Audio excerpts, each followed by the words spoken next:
I was born into an abusive family environment. My father was very violent, and my mother left my father when I was 5 years old. Our society that we live in has taught us, don't speak about this. Yeah.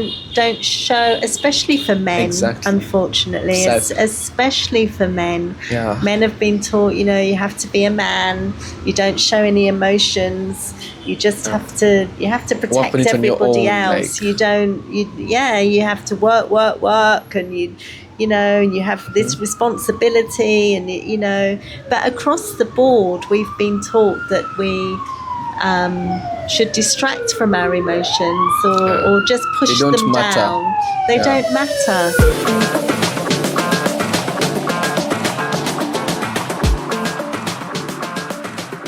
Ladies and gentlemen, welcome back to the A Million Friends podcast. I'm your host, Shama Matovu, and today I'm here at Sunny Baby's home with a friend of mine who is going to briefly introduce themselves, and we'll get into today's episode. So who am I here with today?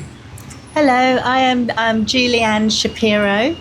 I'm from the UK, and I'm here volunteering at Sanyu Baby's home.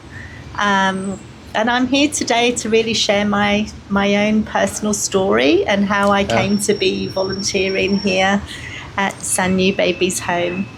Yeah, I can't wait to hear that because I've heard a bit about it before we started recording, and I just hope that you guys also feel what I felt as she was sharing the little she shared with me. So before we get into that, I would just love to ask you about your experience in Uganda so far, because Uganda is a really beautiful country. You come from the UK and a lot is different. Yes. I'm sure you probably noticed. So oh my how goodness, has Uganda it's very been so different far? from the UK. This is actually my third time in Uganda. Third time, yeah. I first came here in, I think, the year 2000, about 26 years ago. Oh. And then I was here last year, also volunteering at Sanyu Baby's home.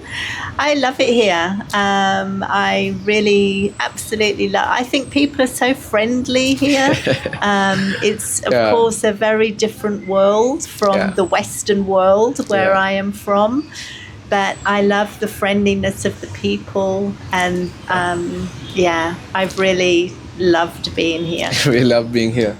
From when you came in 2000 and maybe last year, has there been a big difference, or it has been the same Uganda? Because I wasn't even born by then. Yes. No, compared to when I come here the first time, it has changed a lot. It's a different place. Yeah. And so how have you found our meals, like our African? Your matoke and matoke. Have you tasted posho? Your beans, and I've had all of this quite a lot now. Yeah. How was it? For me, it's a little bit makes me so full. Yeah, exactly. It makes me very full, so I can't eat too much. Little bits at a time. Yeah. Actually, I'm also actually like that. I don't know. I have friends who can put a whole mountain on their plate and they clear it all. May I take like 6 forks, even rice, and I'm actually. Oh wow! No, it's a little bit too much, but in small portions, it's delicious. Yeah. So what is your best food, like Ugandan food? Well, the other day I went to Barbara's house. She's the director here, and she made like the beans, but she put fish in it, so like smoked fish within the and that was really good. Really good. You should also try groundnuts. I don't know if you've had them. Yeah, the groundnuts had with fish in them. Yeah, that's right. Maybe I think that's actually what it was. It was the groundnuts with fish. That's I actually love that. Yeah, even my dad really loves delicious. it a lot. Yeah, it's really delicious. And Uganda is a really beautiful country. I've not been to the UK before, but Uganda is. How's the climate? Like the weather generally? Generally, it's a lot warmer than the UK. For real? So it's I love it. Right now, I'm even wearing a sweater. It's been a little bit colder at this time of year, but yeah, no, generally it's great. One thing about Uganda's weather is it changes so fast. Yeah. Like yesterday, I remember I was at school and it was raining, then the sun came out and it was so bright. Yeah. I couldn't even play basketball because it was so hot. Right. Then after like 5 minutes, it's raining heavily, and I'm like, you can't say that I'm going to wear white shoes because it may rain, and especially in the rainy season, it's so hard to, I don't know. Yeah. I don't know how you found that. You guys have weather forecasting in Uganda. I don't know if that works. No, it can be a little bit crazy when the rain absolutely comes down. Out of nowhere. Yeah, and so how has been Sanyu Baby's home for you? When you first came, did you also come here, or how did you actually find this place? I think that's quite a big part of my story, so maybe that would be good to share as a story. Of the story. Okay, she's keeping it for later. So I don't know if this question is also part of the story.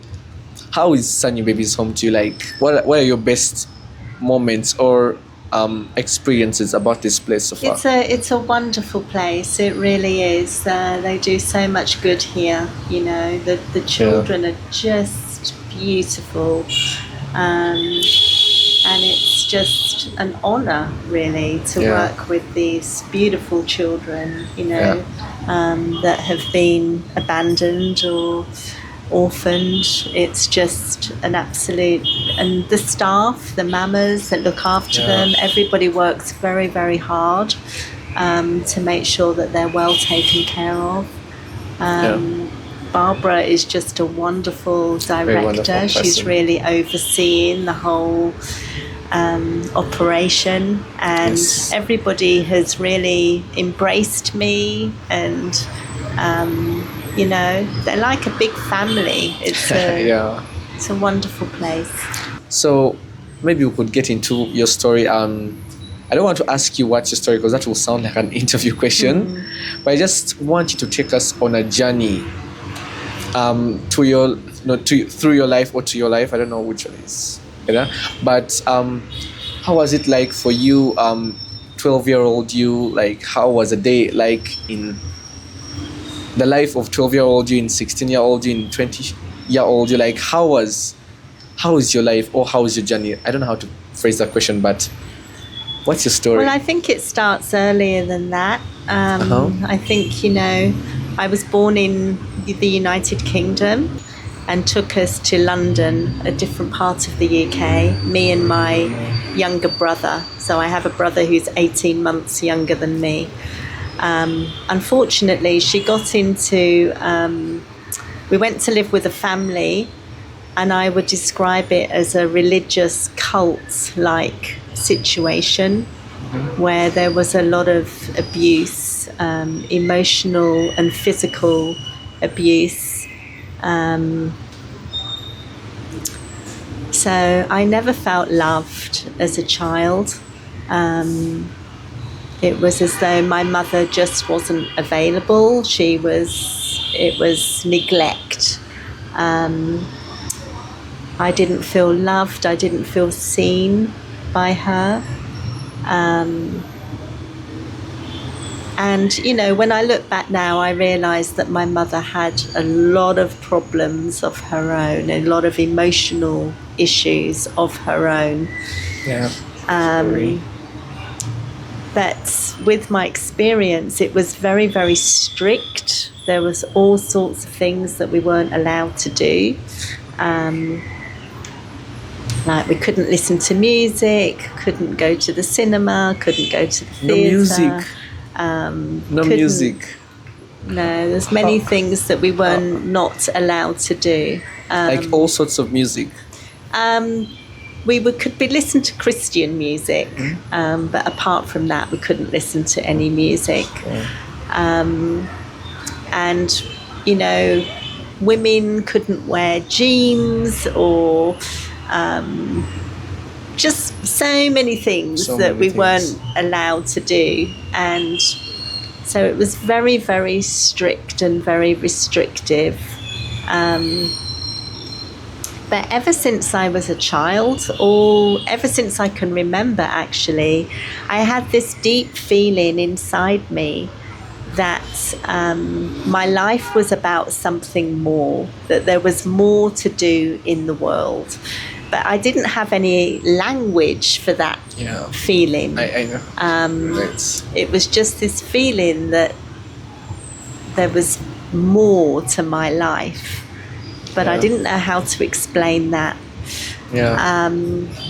And I also discovered that I love to sing, and singing became like an escape to me. It became like an escape from all of the pain that was going on around me. I left home when I was 16 years old, really without any healthy role models, very little support, and I had very much a determination. I felt that I wanted to get as far away as possible from this whole situation. And I found that I kept going and I kept going, and, you know, I got myself different jobs and I had a lot of determination. But every time I got anywhere near like a relationship, like an intimate relationship, it was as though all of the trauma from the past would come to the fore. It would rise up. So it was a struggle, you know. There was a way that I felt that I didn't fit in anywhere. So sorry. That's so. What was it like being a teen, going through all that? Because being a child, okay, maybe below a certain age, all that can be happening. But when you become a teen, or as you're growing older, I believe in, I don't know, teenagehood or something of that sort, is where a lot of these big life questions start to hit you. And because right now I'm a teen, I'm 17, and there are a lot of questions about identity, about trust, about, there's so much on. So what was it like to be a teen going through all that? And very, very difficult, because as I said, I left home when I was 16. And so, you know, naturally as teenagers, young people, we have so much going on, so much questions, you know, big questions that we're asking about who am I? What is my life about? Why am I here? You know, we have all these questions. And so when you have had no stable upbringing and you have no real role models or family to help you and to answer some of these questions, you know, it's very, very difficult. It's unimaginable, really. And it's almost like, really, you're living in a survival mode. You know, you're just trying to get through life. Surviving, you're just trying to survive. And really, that was my experience. And when I was 23, I got into a relationship with somebody, and really, you know, now I can see that really this relationship was just about feeling safe. It was about somebody to kind of protect me, you know, to feel safe from the world and from my feelings. And it wasn't a healthy relationship, really. It was just to feel safe, and I recognize that now. But we went traveling. I always had a huge ambition to travel the world. I always wanted to see the world. And me and this guy went traveling for 4 years. Wow. We went all over the world. We saved very hard and worked hard to make this happen. And it was an amazing experience. We saw all the continents. And actually, that was when I first came to Africa during that time. Okay. So by then I was in my late 20s. And so in the year 2000, I first came to Africa, including Uganda. Wow, you're lucky. So, yes, I came to Uganda as part of this worldwide trip. We came to Uganda and we got buses from Uganda into Kenya, from Kenya into Tanzania, into Malawi, Mozambique, and all the way down into South Africa. Wow. Yeah. And during that time, while I was traveling, you know, I saw a lot of children that were orphaned or abandoned on the streets. Yeah, it's sad. And I had this very strong feeling in me that I really wanted to come back one day to Africa to help these children. It was like I saw myself in them, children that were alone or had been abandoned or maybe abused or orphaned. Yeah. And I really wanted to come back one day and help these children. Sorry to take you back, very sorry. But as this the journey goes on, did you have many friends as a teen or? Not really, no. I had, there was a couple of adults in my life. They were friends of my mother's. There was one family in particular that kind of took me under their wing a little bit. I stayed with them for a little while. But no, other than that, not really. So you weren't around your peers that much? No. But what about at school? No, because I left school when I was 16. Oh, yeah. I had some friends at school, but when I left home, I moved completely away. Yeah. So it meant that I never saw them. Must have been tough going through. Yeah. Wow. So we were at the part where you were traveling the world, and it's honestly a beautiful thing to do, like just to see life in different perspectives. Well, I was always very, very interested to see the world. I've just always had this sense, not only that my life was about something more, but that the world was much, much bigger than just this little corner. There was just something, and it was just this sense in me that I had that the world was much, much bigger, and I had a great desire to experience the world, to experience different cultures, to meet people from different parts of the world, to taste the food, to have different, so I just had this real desire to experience that. Because I'm also kind of the same situation. I remember I've been in Uganda for most of my life. I've moved out a bit to Kenya, Nigeria, but it wasn't that much. It was like a few days or a week or two. And I'm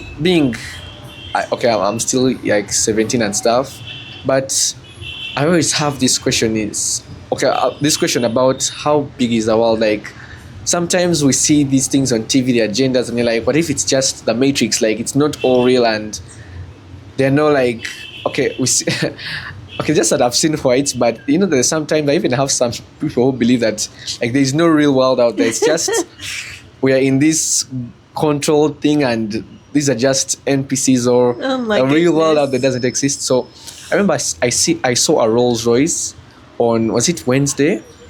And that is when it actually hit me. I got so emotional because I was with my friends. We were all shouting in the van as we're going back home, and then we're all shouting. Those guys were like, oh my God, these things are real. You can be rich and stuff like that. But in my heart, I was like, so there's actually a world out there.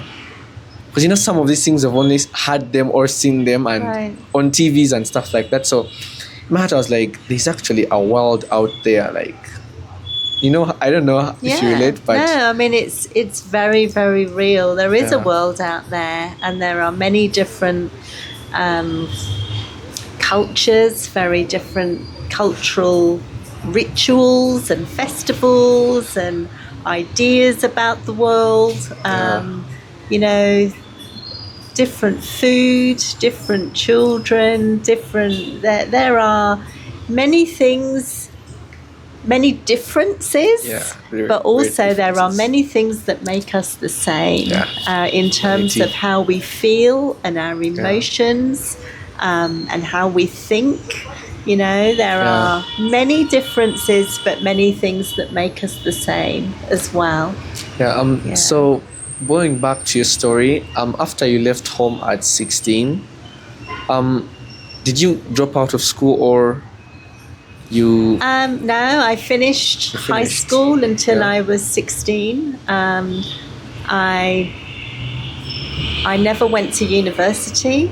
My home life was such that it just wasn't even an option. Nobody ever thought about that. Sorry. So there was not really any thoughts about that. Also, my brother, who was 18 months younger than me, he was diagnosed with schizophrenia when he was a teenager. So my mother was also very, very preoccupied with him. So there wasn't really much space for me and what I needed. In fact, my mother used to say, you don't need me. So I really just never had that support. I want to say as well that, I realised I don't hate my mother, and I really want to make that clear.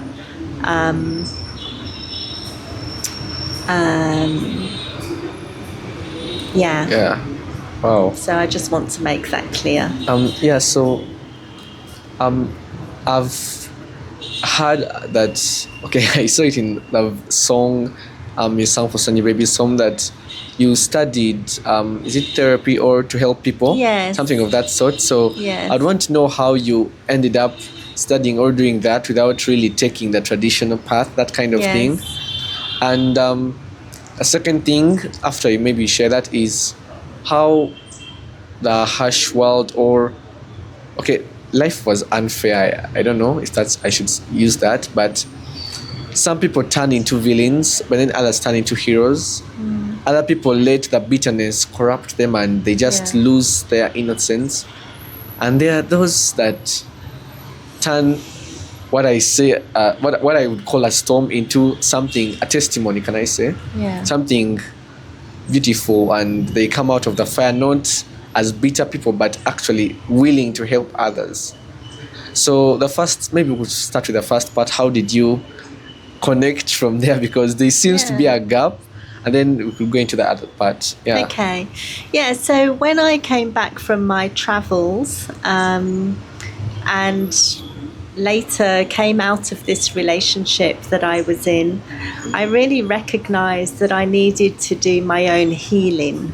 That I needed to look at my past and really look at how I could heal from the past. And I've always had this this has been in me, that I was very fortunate, actually. A lot of people may turn to addictions like drink or drugs sadly, whatever it is. But with me, because I had this sense that my life was about something more, I really turned to healing the past. And so I very much went through my own healing journey of looking at the past, looking at the trauma that was in my body, looking at the different traumas that I had been through that had caused different beliefs, like I'm not lovable, I'm not good enough, it might be I'm hopeless, or I'm not worthy of love. These different beliefs that we have that arise out of being traumatized. So I really went on that healing journey. I want to say as well that, you know, we don't go on a healing journey and then that's it. We're healed. Everything's okay. Healing is very much it's kind an of ongoing journey, you know, that we go on. We never come to the point where I'm fully done, healed, that I'm done. It's an ongoing journey that has peaks and troughs and ups and downs. So that is how healing is. So when I was on this journey, I got to a point where I really knew that I wanted to support other people that had been through a lot of trauma in their lives, other people who had experienced a lot of pain, you know, others that perhaps had been abused or neglected in childhood. I really knew that I wanted to support those people. And so I started looking at how I could start to educate myself all about trauma and healing. And I just went out of my way extensively, really, to study the nature of trauma. And I took some official training, different courses that I did to really study the nature of trauma, how it affects us, how we are affected by trauma when we are children, how it affects our brain, our capacity to learn. And not only did I use these modalities myself for my own healing, but I also discovered how I could take this to other people. So I have worked with a lot of adults as well, you know, really helping them to heal from the past.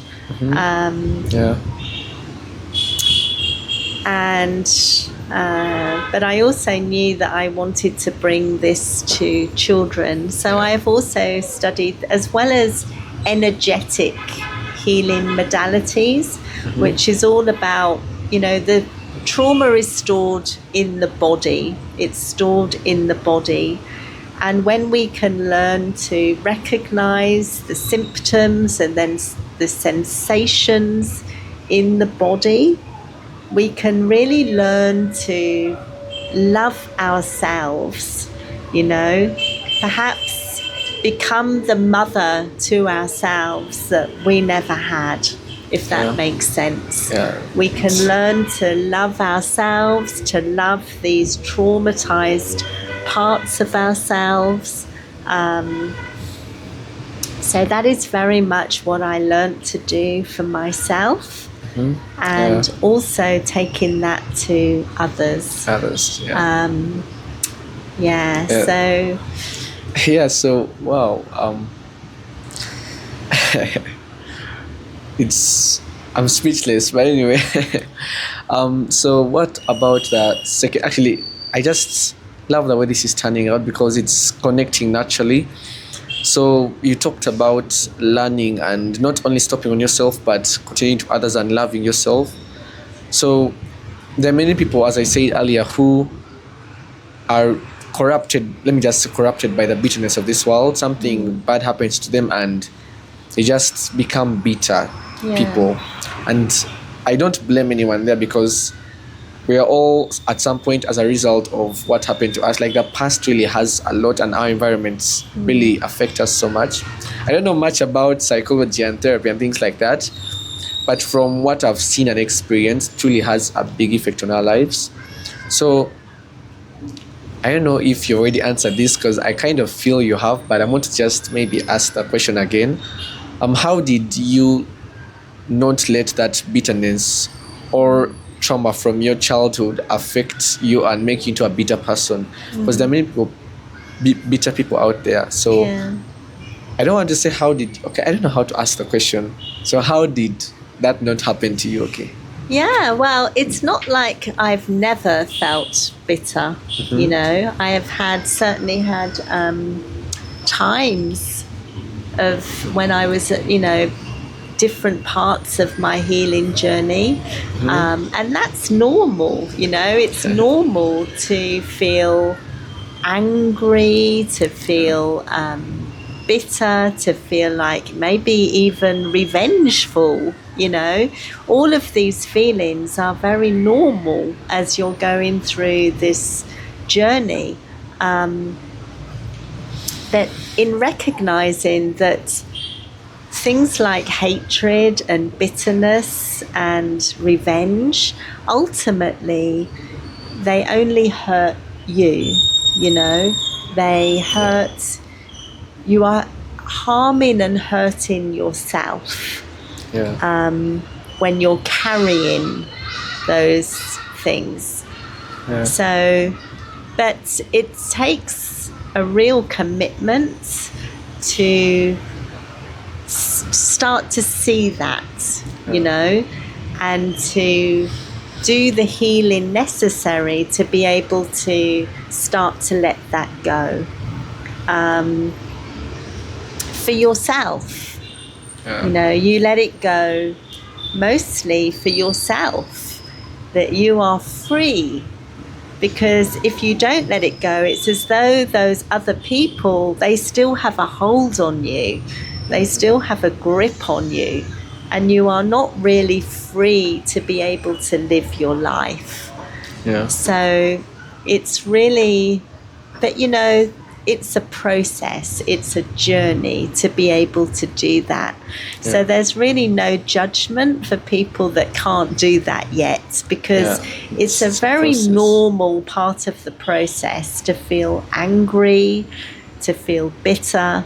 So it's a journey, and it's a process to be able to let that go. But when you come to the realization that there is meaning, actually, there is purpose in all of that pain, in that journey that I went through, there is meaning, there is purpose. It's not just for nothing. You know, because it has given me a lot of insight, a lot of wisdom,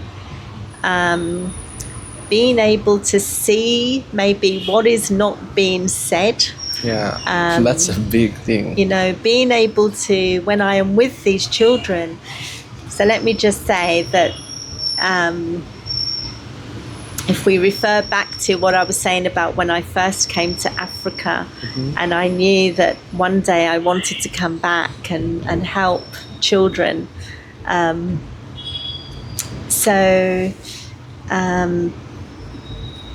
I have done, music has been a big part of my journey as well.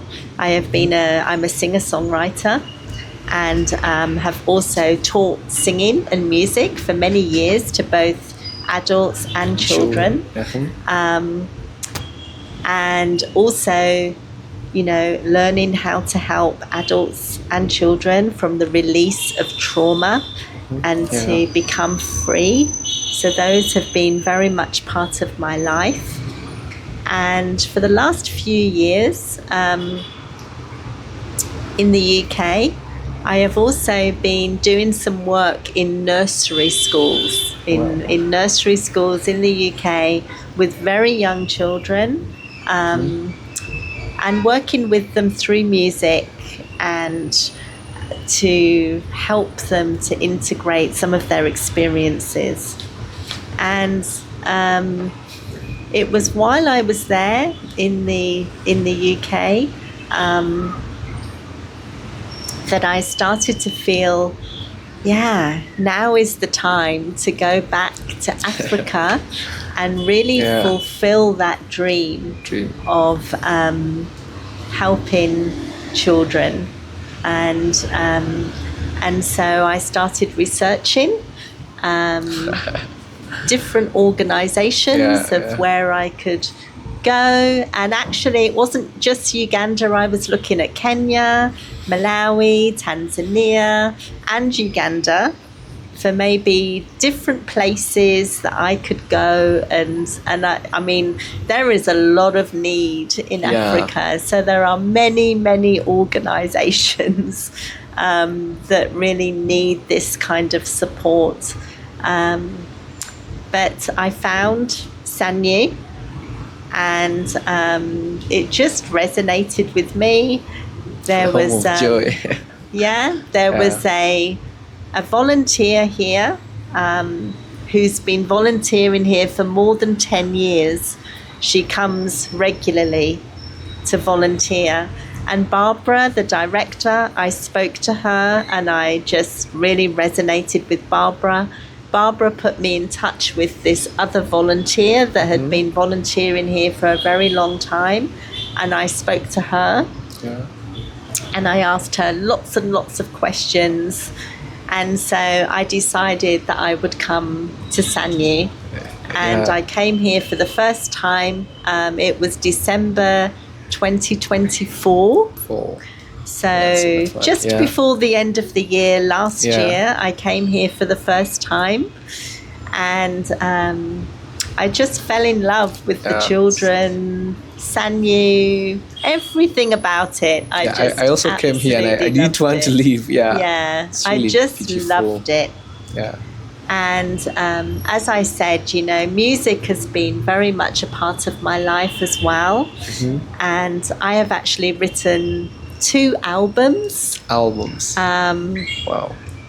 And I wrote, I really wanted to write about my own life experiences, really to give hope and inspiration to other people. We should get you a book. Are you working on a book? Experiences. Not yet. No, I haven't written a book. We should wait. I'm waiting for it actually.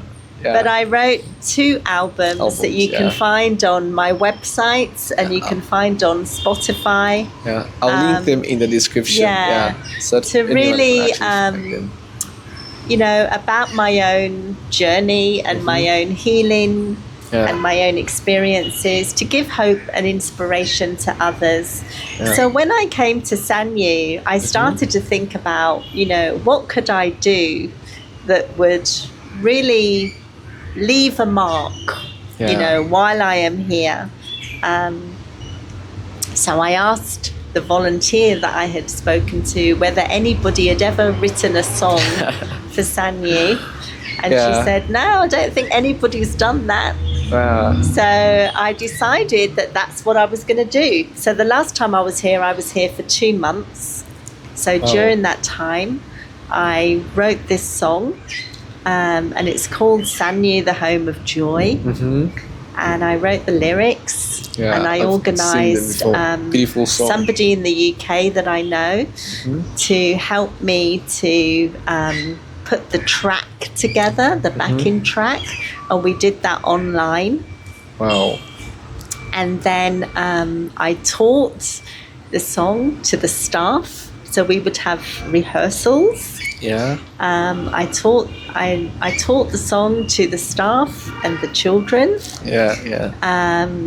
And then I also contacted a recording studio here. Barbara helped me with that. She knew of a recording studio. So there's a studio called the Hope Studio, and it's not even very far from here. It was amazing how everything fell into place. Everything that I needed just happened. And then, I recorded my vocals in the studio, and then me and some of the staff and the children, we all went to the studio for them to record their parts. And then we had a videographer who was also part of the Hope Studio. They also have a videographer there. So he came to Sanyu to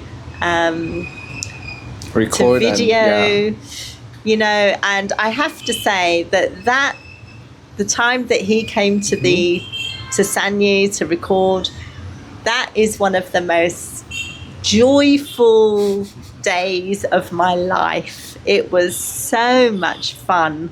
He went round to all the different departments recording. Everybody was singing and dancing. Wow.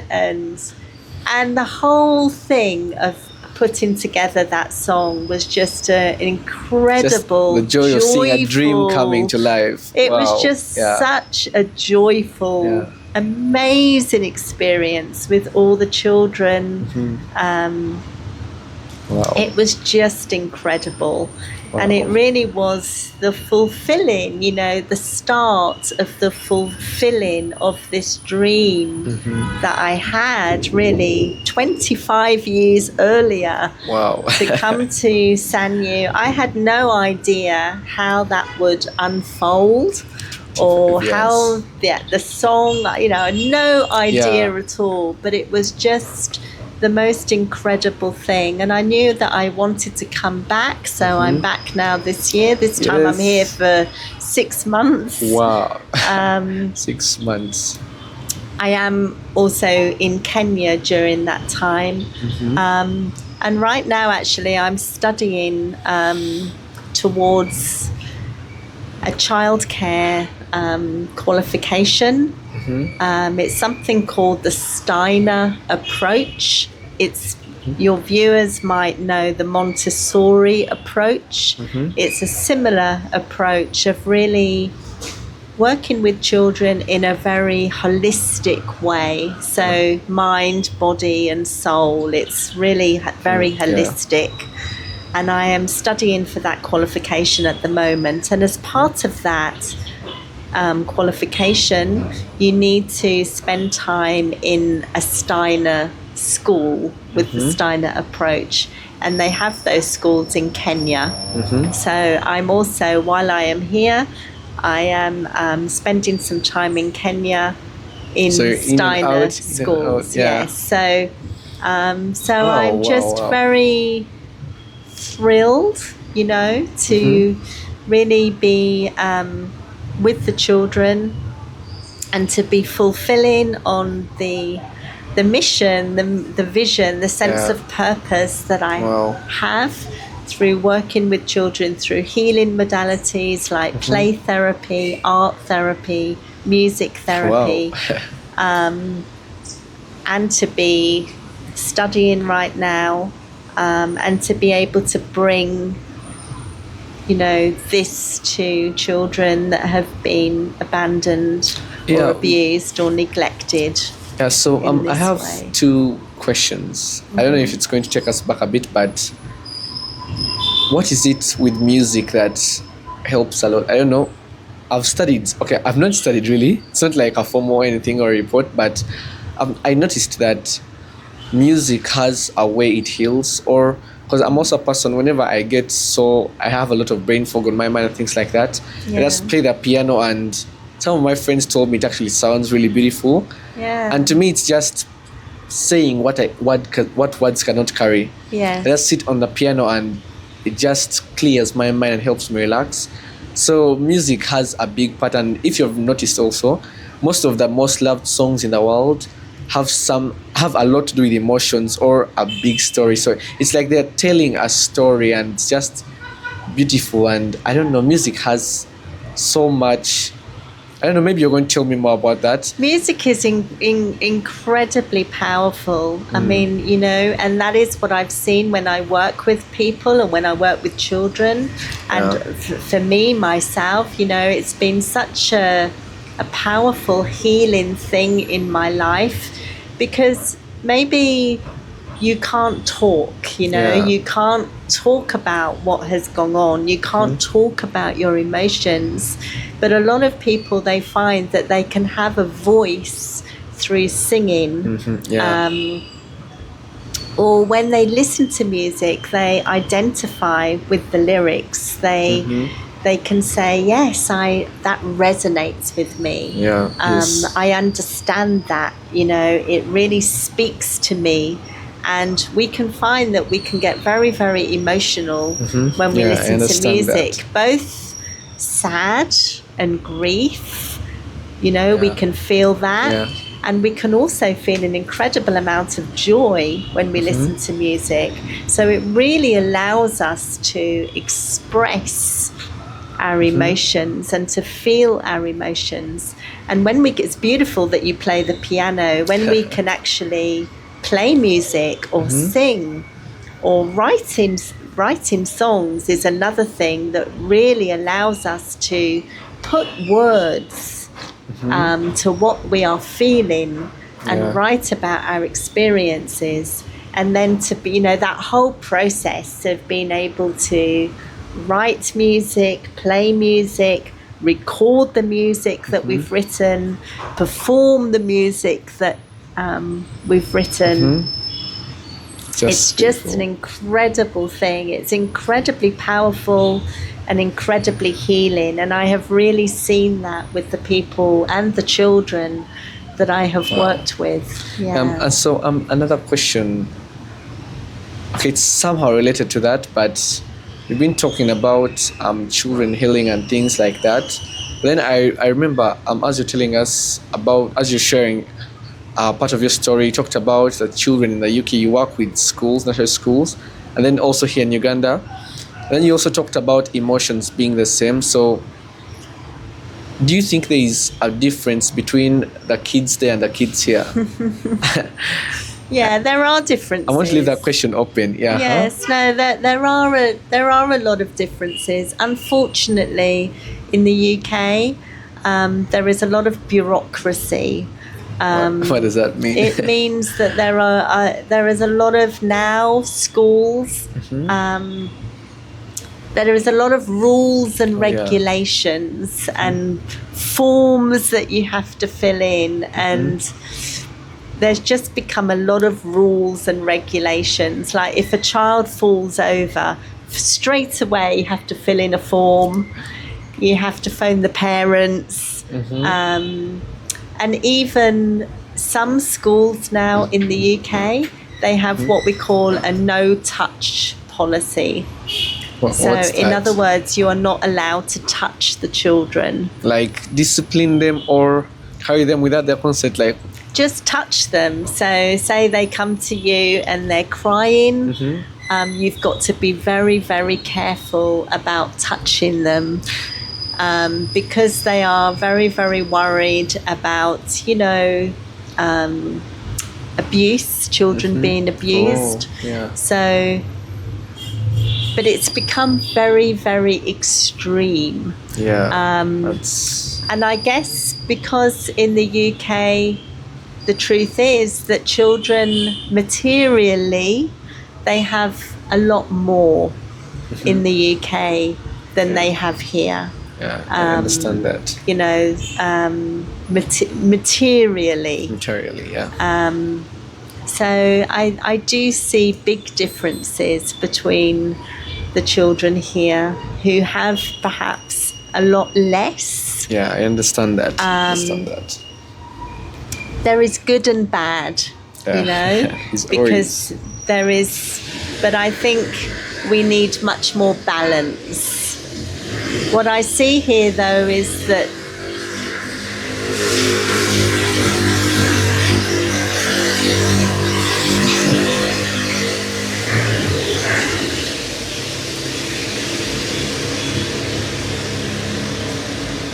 children everywhere are wonderful and beautiful.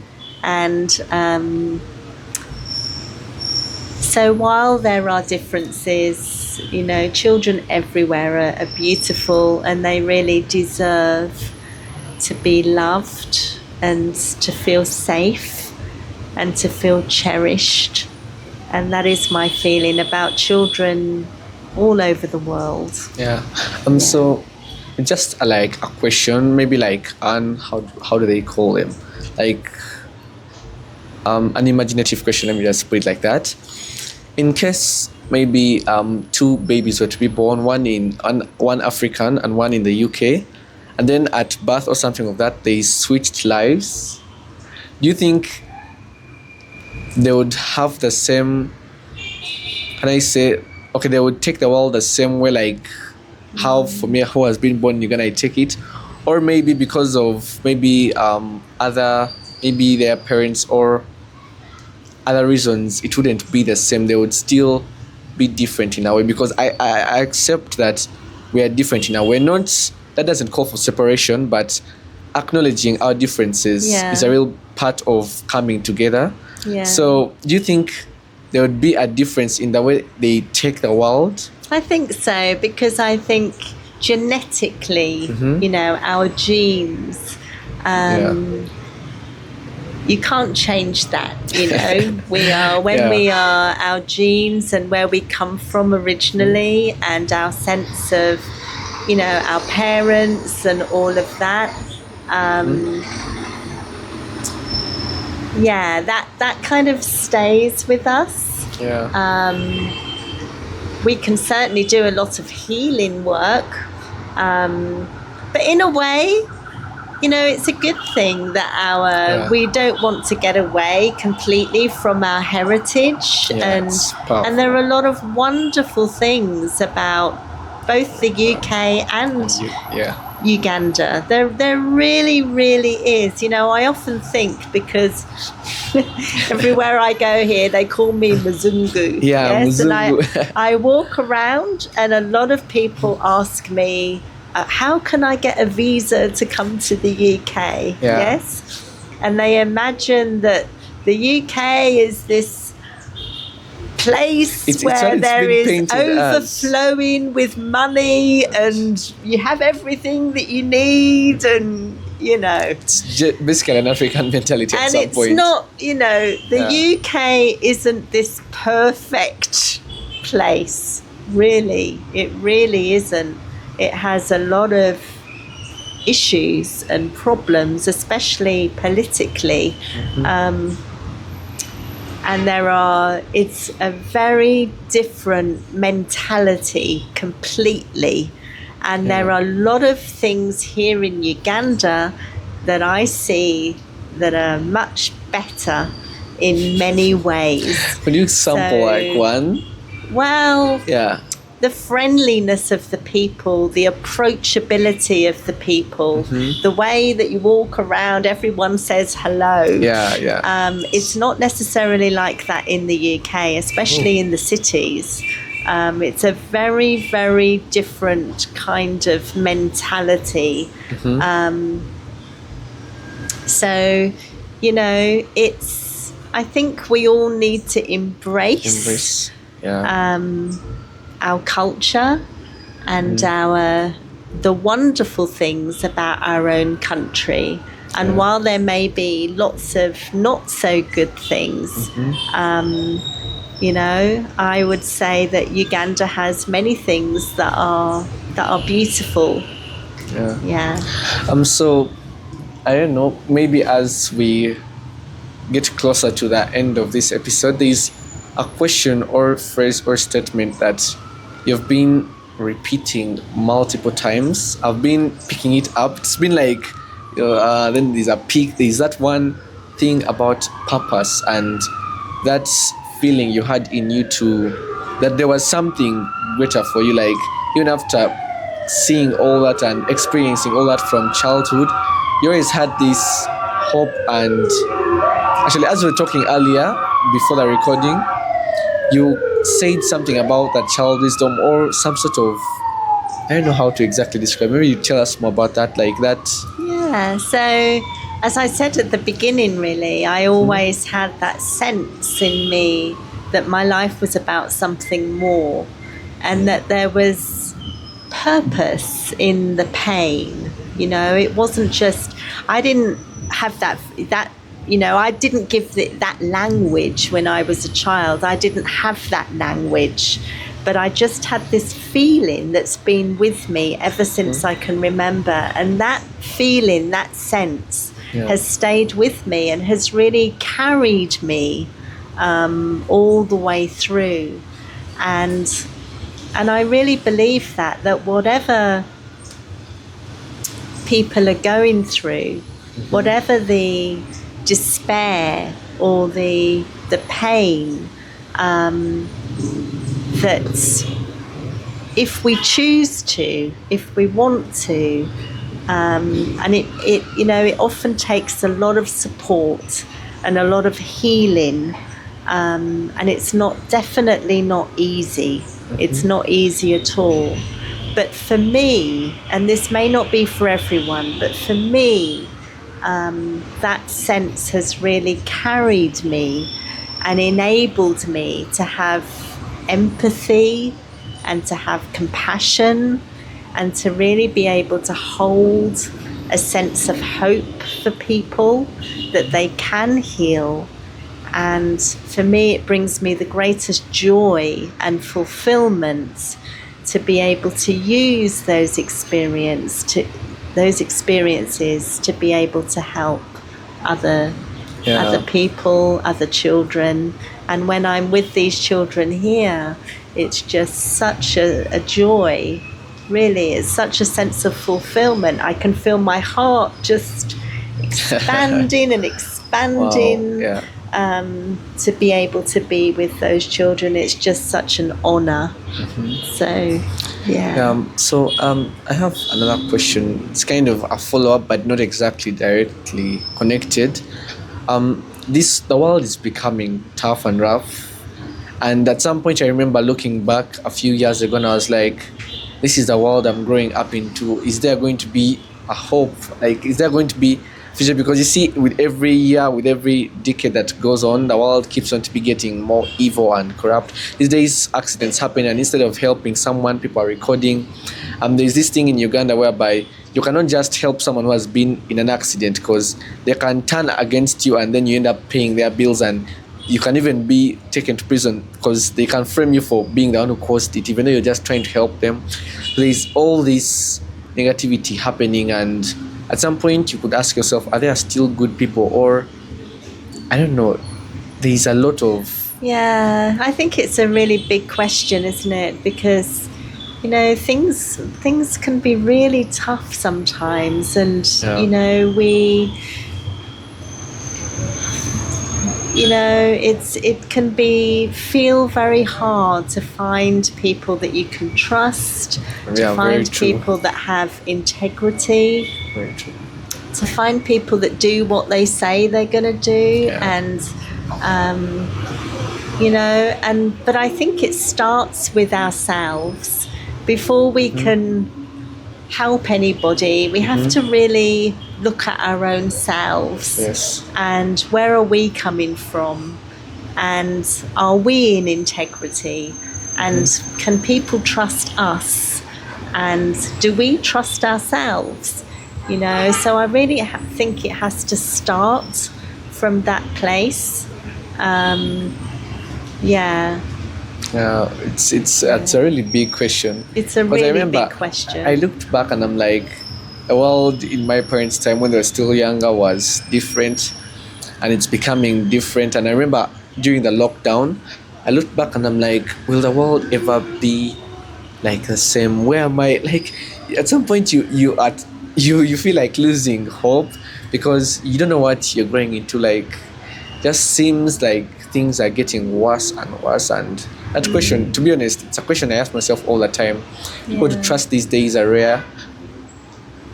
I can't even get into those stories because you may say something and someone may watch it and they come. There's so much fear, and I don't know. The world just generally needs healing, and it's tough. It's really tough, and I think having some sort of, for me, I have a kind of a spiritual path that I follow, and I live by a set of values and principles that really mean something to me and make sense to me. Like, I meditate each day to find that sense of peace and calm and my own center.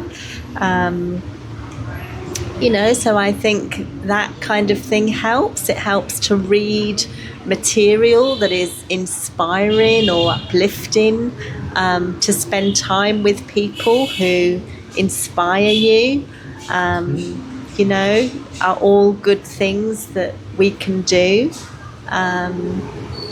So it's definitely, it's a tough world. But I also believe that there is also still a lot of good in the world. There are wonderful people that are loving people, that are doing good things in the world, that really want to make a difference in the world. And so really spending time with those people, and looking always, I think, looking inside rather than looking outside. Because the outside, the answers are inside of us. Yes, they're not outside of us. So when we can go inside and really be with those questions, and that doesn't mean that we don't also need support, yes? But it's finding support from the right people that have maybe gone through that journey themselves, people that have wisdom to give us. So looking for support from the right people, and also going inside of ourselves for the answers. So now maybe this would now be going more into the professional, your kind of professional side. Maybe let me just put it like that. About maybe like therapy and generally that. So I want to ask a question, but it's going to, how should I say this? Okay, let me start from this. So in Uganda, I'm not speaking out of facts. I'm just giving my opinion and what I've seen. So this is not a fact or anything like that. But many people don't really believe in therapy and taking a child to a therapist. I've been to, there are two kind of school systems in Uganda. There is the national and international. The international is Cambridge, SCE, all these curriculums. Then national is the one, the UNEB curriculum, the one from the government. And so those separate schools like a lot. There is a national side and international. National is basically pure, I'm not saying this in a bad way, but let me just say pure Ugandans. Then international is where you find people who are like basically white Ugandans. I'm not saying this in a segregation kind of way or creating a difference, but there is kind of a visible difference. Because in national, when you're going through a hard time, you have to man up and, go through, and you can have support from parents. But then when I came to international schools, like I changed schools last year, when my friend, there's even a counseling office, there's a therapist, a school therapist. So when you're going through a hard time, you can go talk to the counselor. They get you through that time, that kind of thing. And so sometimes I talk to my friends and they're telling me about that stuff. I share something that I'm going through and they're like, oh, you should go see a therapist, a psychologist. But I also have friends in the other side who know nothing about that. I'm sure they have even never seen one. And yet some of them are going through hard times. So there is that. I'm not saying generally Africa, but we're not like, I'm not in a bad way, we're not like the Western world that really takes that. And I believe that there's really a need for that kind of help, professional help. Let me just call it professional help. So I don't know if you've had a lot of experiences with people in Uganda, but I don't know a question I have about that. But it's actually what I have seen for myself. So what I see generally is there are a lot of places, for example, caring for orphan children or abandoned children, and they provide shelter, and they provide food, and they provide love, and which are all very, very necessary. Things. They're all vital, actually. We can't have one without the other. But what is not being addressed is the emotional impact that their situation has had on them. So that is really what I have seen about this. Which is why I felt so called, really, to come and try to fill that gap. Yeah, really, I mean, I am very limited in what I can do by myself, but even, you know, in my own way, to try and, because that's what I see. That is exactly what I see. I think there should be a call for more people to come into this. Yes. Because the emotional side is really not looked at. Oh my goodness! Because to be honest, without that, you know, these children are going to struggle, because at some point the trauma catches up, you know, and then life becomes difficult. So there is a real, and it's just because, you know, and I don't want to be somebody, you know, from the Western world that comes here and thinks I know everything, you know, because people in these places where they're taking care of children, they are working very, very hard, and they are doing their best with what they know. Exactly. You know, they are doing their best with what they know, and they provide a lot of love for the children.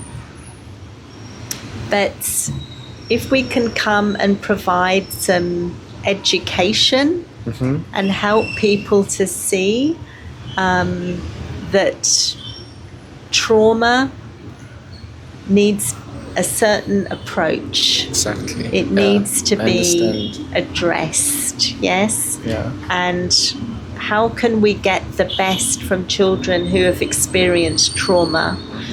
And how can we help them to heal? Because traumatized children, there are specific needs, you know, and their behavior as they grow up will reflect the deep pain and the suffering that they feel inside. So how can we address that, and how can we educate caregivers, the people that are looking after children in care homes, in schools? How can we educate them about the nature of trauma and how we can address this and get the best from these children? And this is a big thing. It's not something that I can do by myself, but it's something I'm very aware of, having worked, you know, gone around different places in Uganda and Kenya. I can see the need for this very clearly. Because from what, this is an opinion, not a fact again. What I mean by that is, a fact is something that is point on, take what Shama is saying, now go live with it or spread it around. An opinion is how maybe I see the world. I think is that there's a lot of emotional suppression. They just suppress instead of actually helping someone go through it. And then that ends up creating this false identity. So someone, I'm not saying someone, but I've also had some of these things whereby you're going through a hard time or a lot of questions and a lot of uncertainty, and then you just either ignored, neglected, or you're just you're expected to move on. And you know, outgrow it or something of that sort. And so you end up building this pseudo or unreal or fake identity, saying that, I'm going to go through this, and instead of a healing process, it's instead of a journey to become a better or different person actually. And so you go through all that, and it's all sunshine and rainbows until you grow older or you're a bit older, and then a situation hits you and you just everything just collapses. Exactly. So that is, I remember, it's very, very real. So when we don't work to process and actually feel our pain and work through that healing process, and when we just push it down or we distract from it by doing something else or keeping very busy or, you know, trying not to feel our pain, it doesn't go away, unfortunately. So at some point, you know, and a lot of the time, it's in relationships, if we get in, because relationships bring out our vulnerabilities. They bring out our insecurities. having a relationship with somebody else. So for a lot of people, when they go into a relationship, that's when all of this stuff arises. And it's the cause of many breakdowns of relationship because people are not having healthy relationships. Yes. And there are also other ways as well that maybe it's doing a job, our place of work, or maybe it's living with our friends, or whatever it is. At some point, this pain and these insecurities will reveal themselves. So. And sometimes, people don't start to heal until they absolutely hit rock bottom. And they can no longer function, and they can't think properly, and they everything falls apart, and then they will think about healing. Because I look back right now, by God's grace, I believe in God and Jesus, and I just thank God for where I am right now, because I look back at my past, and I don't blame anyone. Actually, I don't blame anyone, and I love my family. I love everyone who has been part of my life, because I believe God put them there for a reason. But I remember when I just finished primary, which is like middle school, I was going to secondary. My parents took me to a boarding school, and I didn't want boarding. I hated it absolutely. And they just kind of forced me to go there. I'm saying forced not because they did it in a harsh or rude or abusive way, but it was against my decision. And sometimes as children we don't know. So I don't blame it on them. But then I remember there are many nights I would be in boarding in the dormitory, and I would be this happy person, hyped up, all these things. I'd have my good friend group, and I don't know how many nights I would cry almost every night. Like, I just had so much. Right. And it was really a hard time for me. Yes. And I remember there are days where it would just go beyond, and I would keep quiet for the whole day. I remember sometimes they would come to visit me at school, and I'd not even want to. I wasn't hiding, but I just didn't want to see them. I would not call home in case I needed things. Not because I hated them or anything like that, but I just had so much. And I don't blame it on them. It wasn't their fault. But there is a lot that I had this issue of piling up. Yes. And also rumination, where I would just think about a problem and I would overthink. And actually, that's one of the baddest habits I've been having. And by God's grace, I'm coming out of it. But I would overthink life. And you see, even just having a normal conversation like this, I would enter bed at 10, maybe after preps 10 p.m. Or at home, I would enter bed like at 9 p.m. And I would sleep at 1 or 2. Just in my mind, going through all these different scenarios, and just basically, let me just say, best word is spiraling. Yes. And it was just a very hard time for me. And at some point, I don't even know how I managed to get out of that. But it was a really, really dark time. Yeah. Because I had all this piling up. Like, if someone would do something to me, maybe say something, because I'm a very curious person. So someone would maybe say some small story, or maybe my mom would say something, and I keep it. And I move on with life, but that piles up.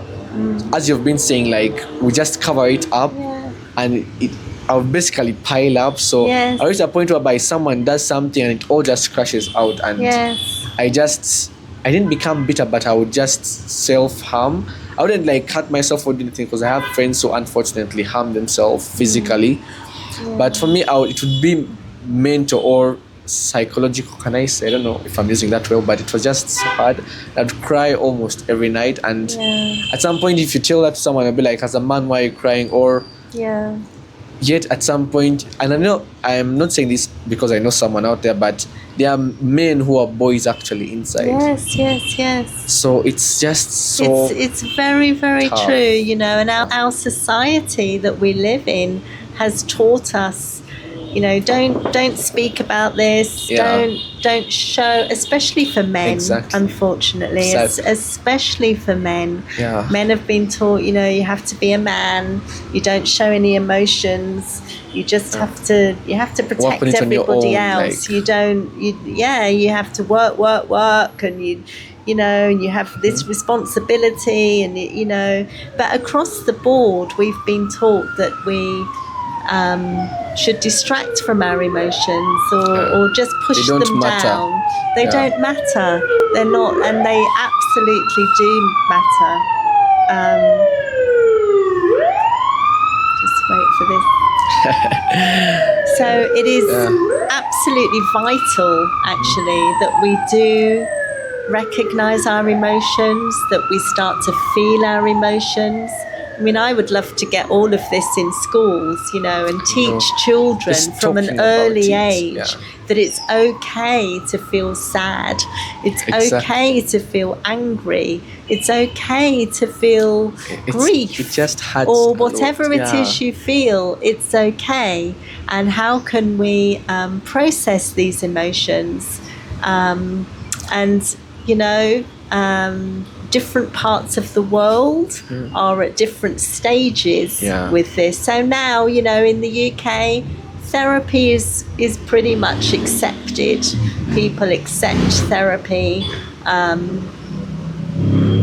they accept that, they may need help, and I would love to gently, just a gentle approach to help people here really understand. We really need to bring this that, that emotions are a very, very valid part of life, and especially, children that have been abused or neglected or had very painful experiences in their life, or are orphaned, or so many other different situations. Their pain needs to be heard. It's valid, and it needs to be processed, to best be able to help our children for future generations.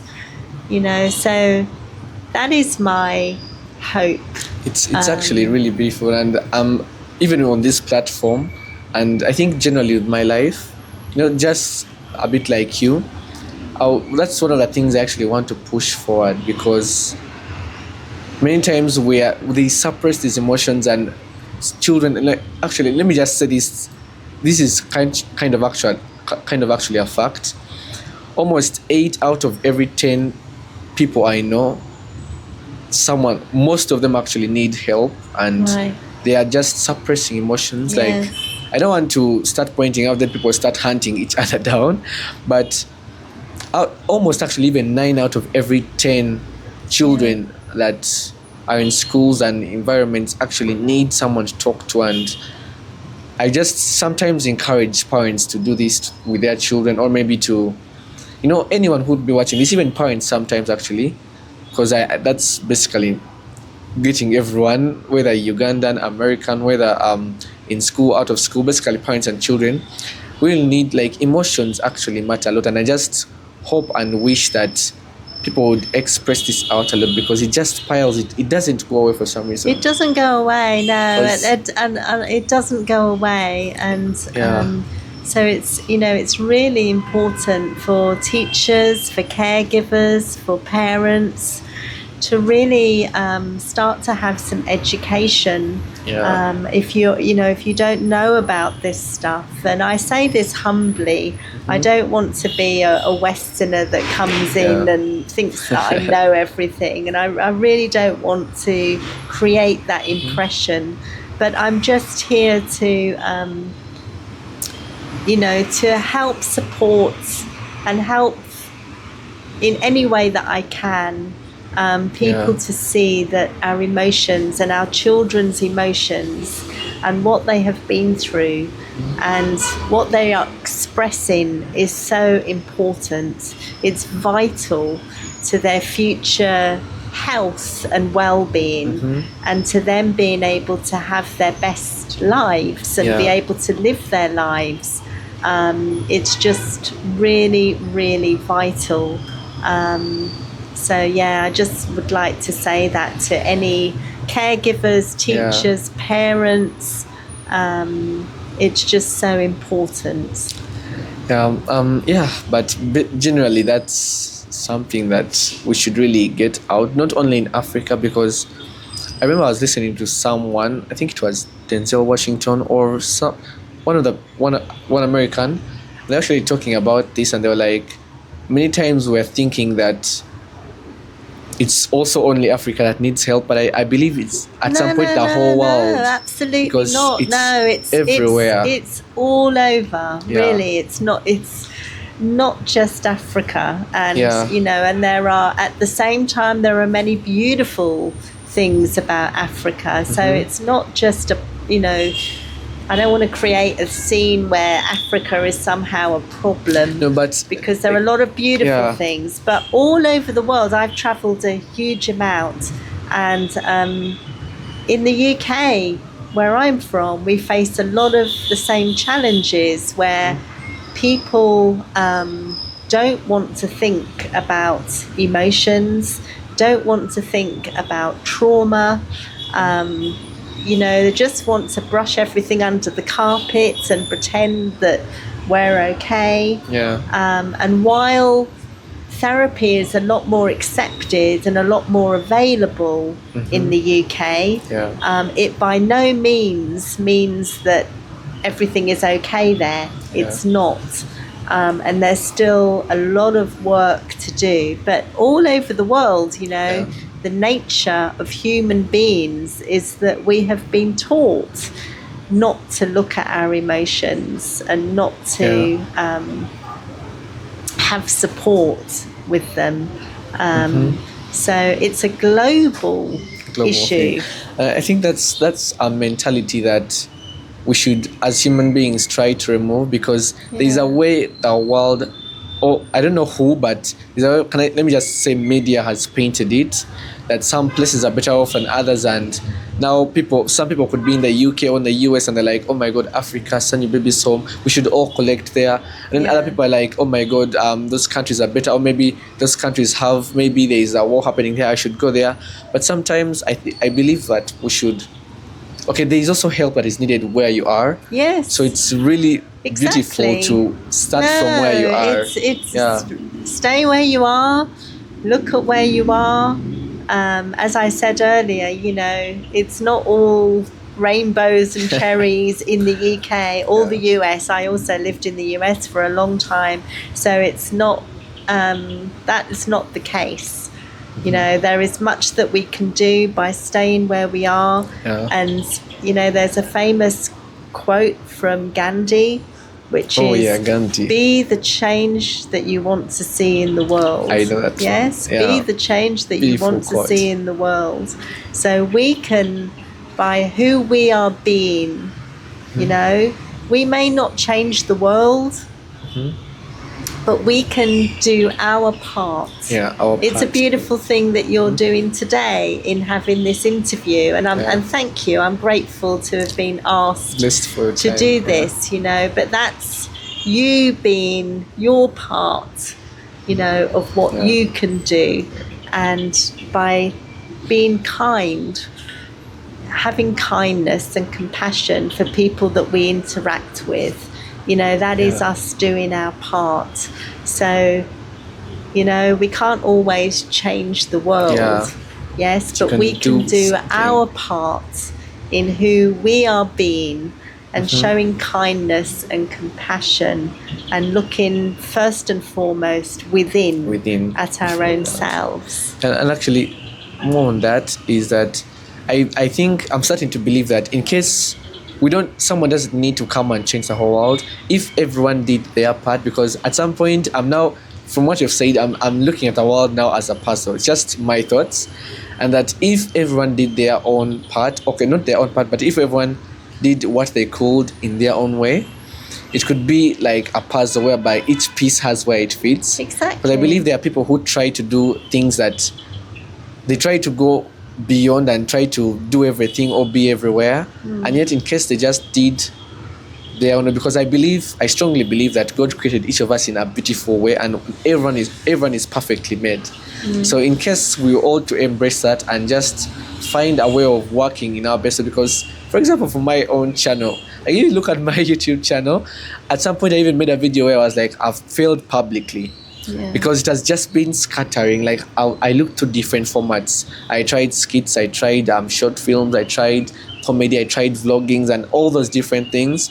And basically all that wasn't to just mess up on the internet, but I was trying to find my voice, trying to find how best I can serve humanity, because I believe we all have this feeling that I have to leave a mark, not because you want to be famous or anything like that, but you want to have a purpose, a meaning to life, as you said it. So I believe that if we all did what we could in the best way we know how to, that does not mean that we should abstain or refuse help or knowledge or to be taught, because that's it's a silly idea to think that you know it all, because but I believe that the world would be a better place if it began from here. Exactly. Not a platform, because now, for example, for my podcast, many times people inbox and they're like, I want to begin a podcast, which mic should I buy, which camera should I buy, but I'm here using my phone. So we don't need everything to start. Just start. I believe God gave us everything we need for what we need to do. Yes,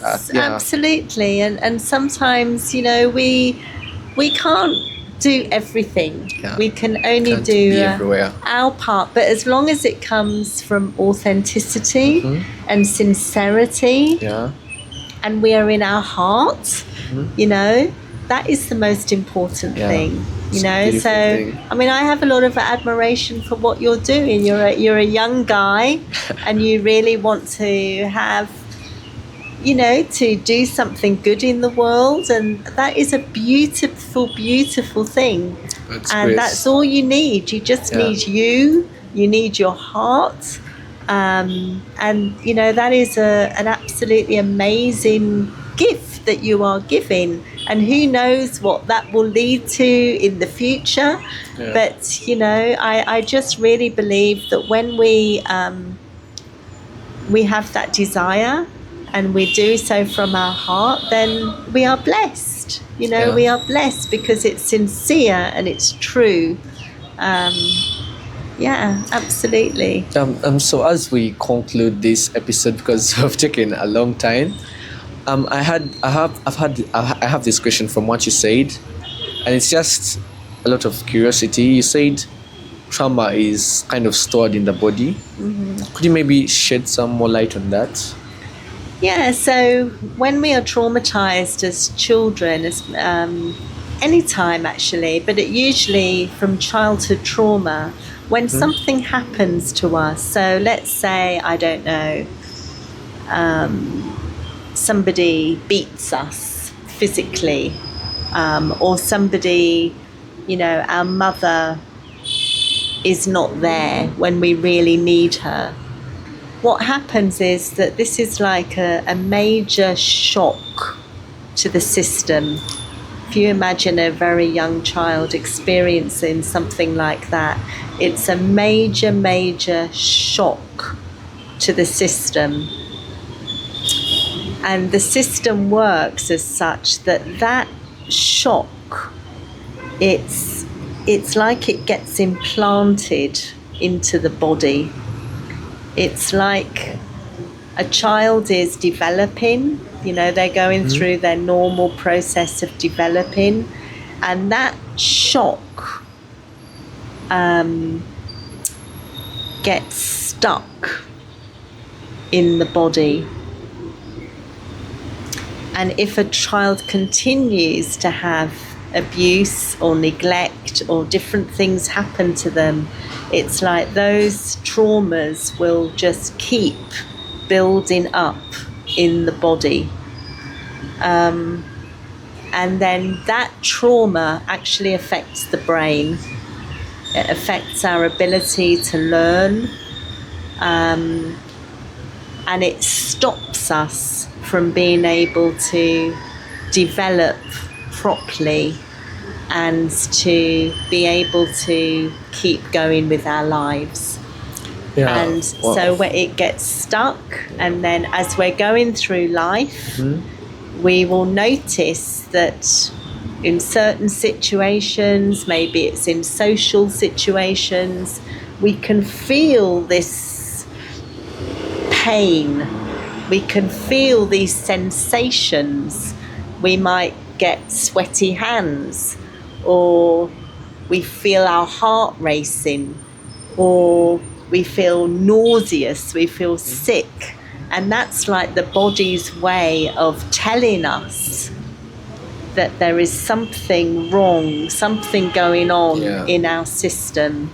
And so, but there is a way to actually start to clear that trauma out of our body, so that we take on a new belief system. We believe that we're valuable. We believe that we're lovable. We believe that we are worthy. You know, it's a lot to go into, but in a nutshell, that is how trauma works. So just a little bit more on that. It's like, so it's you basically say that in some way, as human beings, it's part of our nature to want love, or to, it's kind of, from what you've said, is that the body gets a shock. It gets a shock, so it's like we expect to be loved, or of course, so like love is our birthright, right? We come into the world, and you know, ideally we are loved and cared for and cherished, and our parents treat us with such love and regard. But if this does not happen for a child, if they are abandoned or abused or beaten or whatever it happens to be, this occurs as a huge shock to the child. And there is a way that the trauma from that shock gets stored in the body, and then as they're going through life, it will stop them being able to live their life to the full. And to be honest with you, we all experience this to some degree. Most people experience trauma. It's just to what degree, to what degree do they experience it. But there are many, many people that don't understand how trauma works. They don't understand what different things do to a child and how that stops them from being able to live their lives. So there is a lot of education needed so that people understand.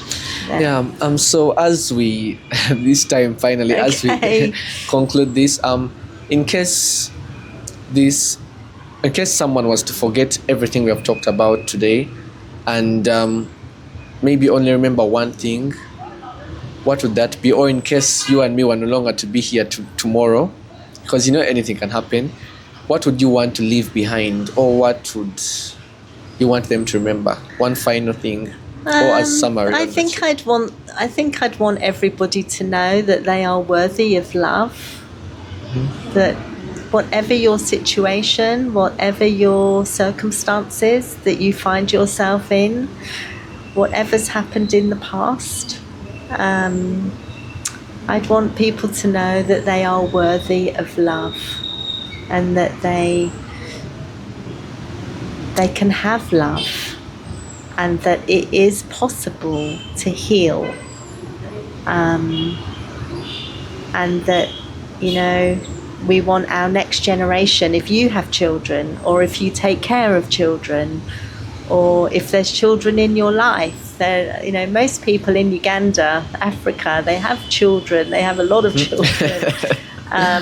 So we really want these children to be able to live without trauma. So if you can even take on board some of what I've been talking about today, that would be wonderful. But the main thing is that everybody is worthy of love. So one last thing before we end. Actually, there are two, but this one is the second last. Is who do you want to have next on this show? Who do you nominate next to be on this podcast? Oh my goodness. I hadn't maybe prepared. Yes. Who do you want to be? Like anyone They may not maybe be able to make it like within the next maybe week or month or whatever, but who would you want to come onto this show? Anyone. I believe things can happen like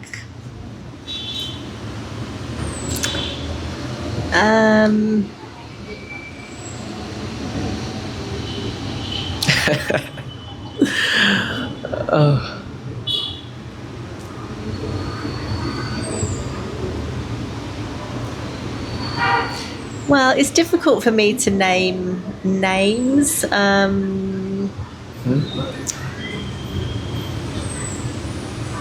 Yeah, I mean, I don't know too many people here in Uganda. No, even if they're not in Uganda, like it could even happen 5 or 10 years. You never know. Like these records are kept, so any person, you could know them personally. You could have just maybe seen them out, and you want to hear more from them. Well, for me, it would be somebody that inspires me, somebody that I have been inspired by, and it might be as simple as somebody like Michael Beckwith. He is somebody that runs a spirituality center in the US. He is an amazing speaker, and he has inspired many, many people throughout the world. Or it might be somebody like a disabled, somebody that like a physically disabled athlete, for example. There's somebody called Tammy Ray.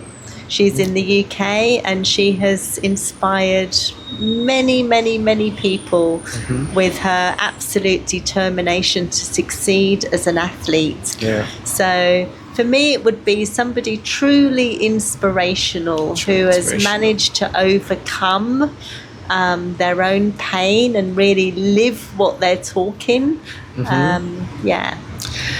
Anyway, so but I think sometimes the answer we're looking for is sometimes right under our nose. Because, like, for example, for me, I'm still young and I have a lot to see and to learn. I accept that. But sometimes the best example we have is not actually very far. Sometimes it's the person right under our own noses. Like, exactly. Sometimes the person actually in the mirror even.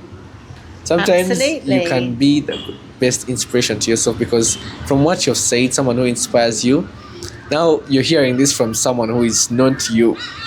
And basically, you're the person you're looking for. So maybe when you're done with here, you can go and watch this and you get your answer. Exactly. You know, your story is really, wow. Thank you. Work of art. Like. Thank you. And thank you very much for inviting me on here. It's been a real pleasure to speak with you. So thank you. Yeah, and one last request, as I had to say, could you maybe sing the chorus of Sanyi's? I don't know if you're vocally ready, but... Okay. Sanyi, the home of joy. Sanyi, the home of joy. All the love a heart can give for every girl. Sanyi, the home of joy. Thank you very much. Thank you very much. Yeah.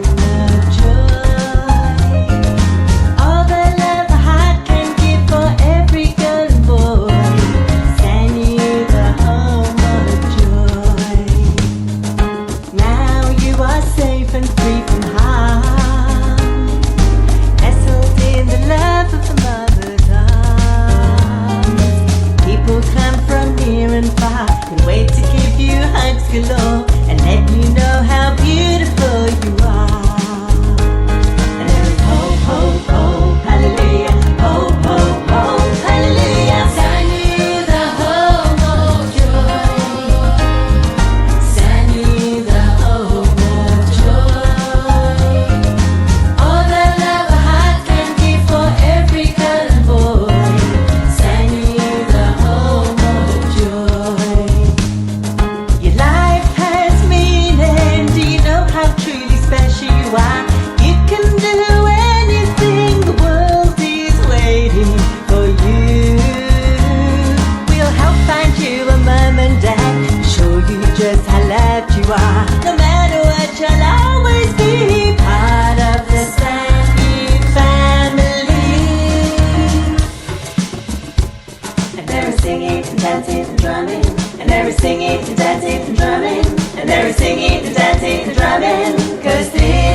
Divine angels looking down.